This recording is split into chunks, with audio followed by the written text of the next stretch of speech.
அன்பு உறவுகளுக்கு இனிய வணக்கங்கள். இன்றைய பதிவில் சிம்மராசி அன்பர்களுக்கான ராகு கேது பயிற்சி பலன்களை தான் பார்க்க போறோம். சிம்மராசி அன்பர்களுக்கு நிறைய பயனுள்ள தகவல்கள் இந்த வீடியோல கொடுத்துருக்கோம். கொஞ்சம் கூட வீடியோவை ஸ்கிப் பண்ணாம முடிஞ்ச வரைக்கும் முழுமையா பார்க்க முயற்சி செய்யுங்க. வாங்க வீடியோக்குள்ள போலாம். சிம்மராசியை பொறுத்த வரைக்கும் மகம் 1, 2, 3, 4ஆம் பாதங்கள், பூரம் 1, 2, 3, 4ஆம் பாதங்கள், உத்திரம் 1ஆம் பாதத்தை உள்ளடக்கியது சிம்மராசி. சிம்மராசிக்கு அதிபதி சூரிய பகவான். வீடியோல சொல்லக்கூடிய பலன்கள் ஆண் பெண் இருப்பாளருக்கும் பொருந்தக்கூடிய பலன்கள். ஒரு சின்ன இன்ஃபர்மேஷன், எங்ககிட்ட தரமான பிஜிடிஆர்பி ஜுவாலஜி நோட்ஸ் இருக்கு, with psychology and general knowledge நோட்ஸும் இருக்கு. தேவைப்படுறவங்க ஜாதகம் பார்க்க கீழே கொடுக்கப்பட்டிருக்க கான்டாக்ட் நம்பருக்கு தொடர்பு கொள்ளவும்.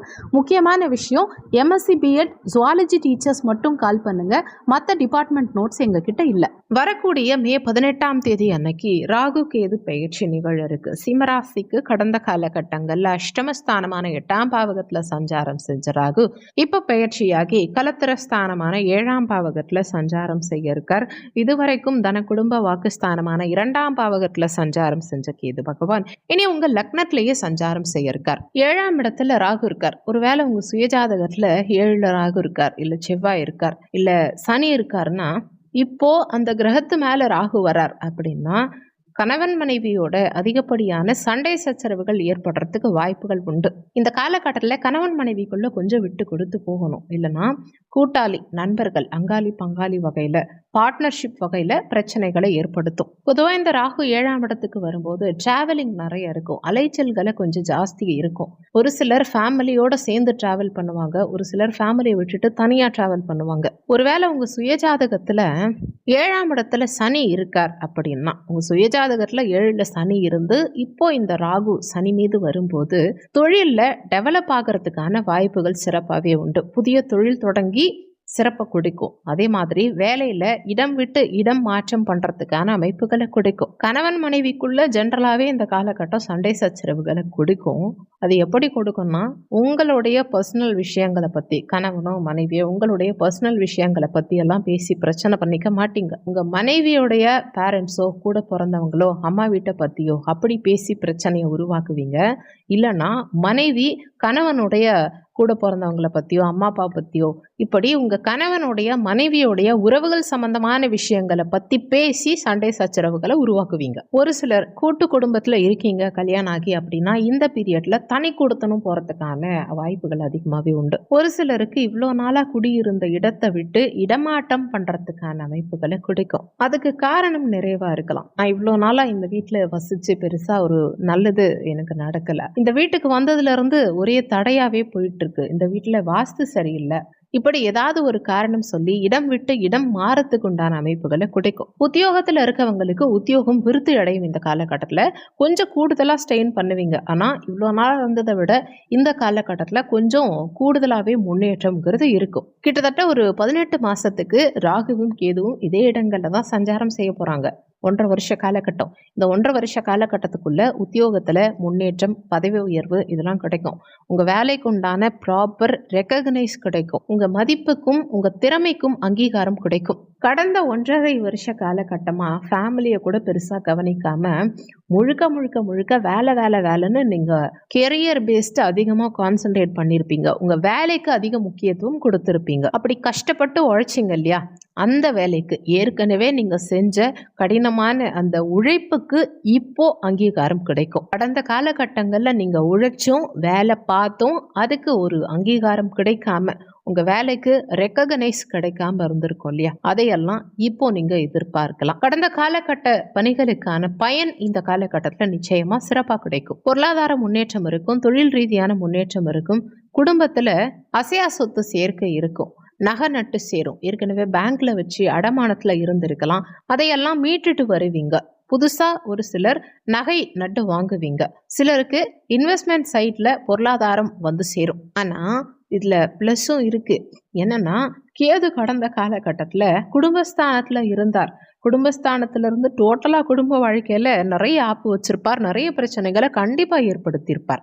ஆனா இப்போ லக்னத்துக்கு வரப்போறார். கடந்த காலகட்டத்தை காட்டிலும் குடும்ப வாழ்க்கையில பிரச்சனைகள்ங்கிறது இப்போ கண்டிப்பா குறைய ஆரம்பிக்கும். என்ன காரணம்னா, குடும்பஸ்தானத்துல கேது இருந்ததை விட அங்க இருந்து கெடுக்கிறத விட லக்னத்துல வந்தமரும் போது பெரிய அளவுல தாக்கத்தை ஏற்படுத்த மாட்டார். உங்க மனரீதியான தாக்கத்தை உங்களுக்கு ஏற்படுத்துவாரே தவிர குடும்ப வாழ்க்கையில பிரச்சனைகளை ஏற்படுத்த மாட்டார். குடும்பஸ்தானத்தை விட்டு மேல வந்ததுனால ஹெல்த் நல்லா இருக்கும், குடும்பம் நல்லா இருக்கும். சிலருக்கு சர்ஜரி பண்ற மாதிரி நிலை இருந்திருக்கும். ஆனா அதெல்லாம் இப்போ சரியாகும். நீங்க சர்ஜரி அளவுக்கு போகவே வேண்டியதில்லை. ஜஸ்ட் ஒரு மாத்திரை மருந்துலயே சரியாக்குற மாதிரி நிலையை கொடுத்துரும் ஹெல்த். அதே மாதிரி கிரானிக்கல் டிசீஸ்ல இருக்கவங்களுக்கெல்லாம் உங்க நோய் நொடிகள் கண்ட்ரோலுக்கு வரும். பொருளாதாரம் நல்லபடியா ஒரு முன்னோக்கி நகரும், முன்னேற்றத்தை கொடுக்கும். ஏன்னா தனஸ்தானத்துல தானே இவ்வளவு நாளா கேது இருந்தார். தன வருமானத்துல டோட்டலா 0 பண்ணியிருப்பார்.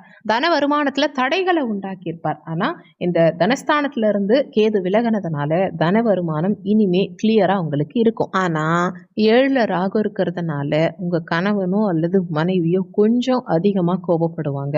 அவங்க கிட்ட கொஞ்சம் விட்டு கொடுத்து தான் போகணும். முக்கியமான விஷயம், பார்ட்னர்ஷிப் பிஸ்னஸ் பண்ணிட்டு இருக்கவங்க இந்த காலகட்டத்தில் கொஞ்சம் கவனமா இருந்துக்கணும்.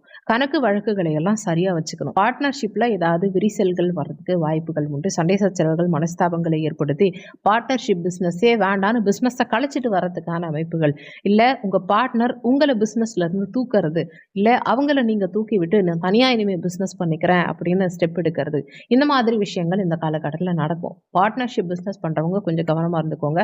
புதுசா பார்ட்னர்ஷிப் பிஸ்னஸ் இனிமே ஸ்டார்ட் பண்ண போறேன் அப்படிங்கிறவங்களும் ஒரு முறைக்கு இருமுறை உங்க சுயஜாதகத்தை ஜஸ்ட் செக் பண்ணிக்கோங்க.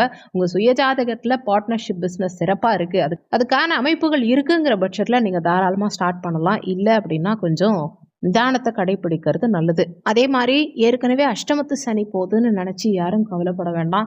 ஒருவேளை உங்க சுயஜாதகத்துல நல்ல தசாபுத்தி நடக்குதுன்னா இந்த அஷ்டமத்து சனி பெருசா எதுவும் கெடுபலன்களை செய்யாது. ஒருவேளை உங்க சுயஜாதகத்துல குரு மீனத்துல ஆட்சியாகி இப்போ உங்களுக்கு அஷ்டமத்து சனி போயிட்டு இருக்கு அப்படின்னா நீங்க யோக பலன்களை நிச்சயமா அனுபவிப்பீங்க. தொழில் விருத்தியாகும், வருமானம் வரும், சம்பாத்தியம் பெருகும், பெருசா கடன் வாங்குவீங்க, பெருசா தொழில் பண்ணி பெருசா லாபம் காண்பீங்க. சொத்து வாங்குறதுக்கான அமைப்புகளும் மிக சிறப்பா இருக்கும். சேவிங் சிறப்பா சேரும். அதே மாதிரி உடல் ஆரோக்கியம் சிறப்பா இருக்கும்.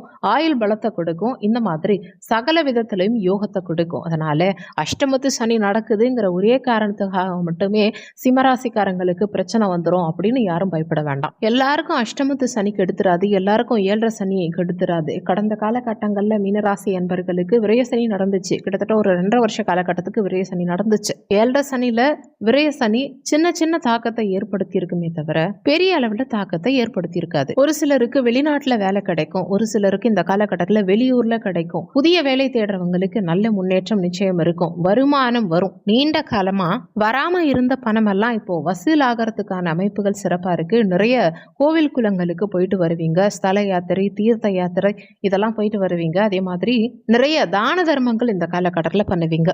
கடந்த காலகட்டங்கள்ல அனுபவிச்ச பிரச்சனைகளிலிருந்து இப்போ ரிலீவ் ஆவீங்க. ஏன்னா கடந்த காலகட்டம் ரொம்ப தொந்தரவுகளை கண்டிப்பா ராகு கேது பயிற்சி மூலமா உங்களுக்கு கொடுத்துருக்கும். அதுல இருந்து இப்ப கொஞ்சம் ரிலீவ் ஆகிறதுக்கான அமைப்பு தான் இந்த ராகு கேது பயிற்சி உங்களுக்கு கொடுக்கும். இந்த காலகட்டத்தை இன்னுமே சிறப்பா கொண்டு போகணும். அதாவது இந்த ராகு கேதுவை பூஸ்டப் பண்றதுக்கு, நற்பலன்கள் அதிகம் அனுபவிக்கிறதுக்கும் கெடுபலன்கள் குறையறதுக்கும் என்ன பண்ணலாம்னா, ராகு கேதுக்களுக்கு பரிகாரம் பண்ணலாம். ராகுவுக்கு அதிதெய்வத்தை துர்க்கையம்மன். துர்க்கையம்மன் வழிபாடு செவ்வாய்க்கிழமை அல்லது வெள்ளிக்கிழமை அல்லது ஞாயிற்றுக்கிழமை தினங்கள்ல ராகு கால நேரத்துல துர்க்கையம்மனுக்கு சிவப்பு நிற மலர் சூட்டி குங்கும அர்ச்சனை பண்ணி தீபமேற்றி வழிபாடு செய்யறது மூலமா, துர்க்கையம்மன் வழிபாடு செய்யறது மூலமா ராகுவனால ஏற்படக்கூடிய தாக்கம் பெருவாரியா குறைந்து உங்களுக்கு முன்னேற்றகரமான பலன்கள் கிடைக்கும். கூடவே கேதுவுக்கு அதிதெய்வத்தை விநாயக பெருமான்கிறதுனால ஞாயிற்றுக்கிழமை தினம் அல்லது சதுர்த்தி, சங்கடஹர சதுர்த்தி தினங்கள்ல அருகம்புல் சாற்றி விநாயக பெருமானுக்கு இரட்டை தீபம் ஏற்றி வழிபாடு செய்யறது மூலமா முன்னேற்றகரமான பலன்கள் கிடைக்கும். கூடவே சூறை தேங்காய் உடைத்து விநாயக பெருமான் வழிபாடு செய்யறதுனால தடங்கல்கள் விலகும், முன்னேற்றம் நிச்சயம் இருக்கும். இந்த காலகட்டத்தில் உங்க சுயஜாதகத்துல நல்ல தசாபுத்தி மட்டும் உங்களுக்கு சப்போர்ட் பண்ணுச்சுன்னா அடுத்த ஒரு 18 மாச காலகட்டத்துக்கு நல்ல பொருளாதாரத்தை சம்பாதிச்சு மன நிம்மதியான மகிழ்ச்சியான வாழ்க்கையை நீங்க நிச்சயமா அனுபவிப்பீங்க. வீடியோல சொல்லி இருக்கக்கூடிய பலன்கள் கோச்சார பலன்கள் இது வெறும் 20% தான் யாருக்கா இருந்தாலும் ஒர்க் பண்ணும். மீதி 80% உங்க சுயஜாதகப்படி தான் வாழ்க்கையில எல்லாமே நடக்கும். ஸோ ஏதாவது முக்கியமான விஷயம் உங்க வாழ்க்கையில பண்ண போறீங்க, உங்க வாழ்க்கையில முக்கியமான ஸ்டெப்பை என்ன எடுத்து வைக்க போறீங்க அப்படின்னா உங்க சுயஜாதகத்தை பார்த்து அதுக்கேற்ற மாதிரி முடிவெடுத்துக்கிறது நல்லது. இந்த ராகு கேது பெயர்ச்சியுடைய தாக்கம் உங்க சுயஜாதகப்படி எப்படி இருக்குங்கிறதையும் ஜோதிடர்கிட்ட பார்த்து கன்ஃபார்ம் பண்ணிக்கோங்க. இந்த காலகட்டத்தில் இறைவன் உங்களுக்கு எல்லா விதமான வளங்களையும் நலன்களையும் கொடுத்து மகிழ்ச்சியான வாழ்க்கையை அமைச்சு கொடுக்க இறைவன் கிட்ட நானும் பிரார்த்தனை பண்றேன், நீங்களும் பிரார்த்தனை பண்ணிக்கோங்க. இந்த வீடியோல உங்களுக்கு ஏதாவது சந்தேகம் இருந்தா கீழே இருக்க கமெண்ட் செக்ஷன்ல சொல்லுங்க. நன்றி. மற்றும் ஒரு நல்ல பதிவோடு மீண்டும் உங்களை சந்திக்கிறோம்.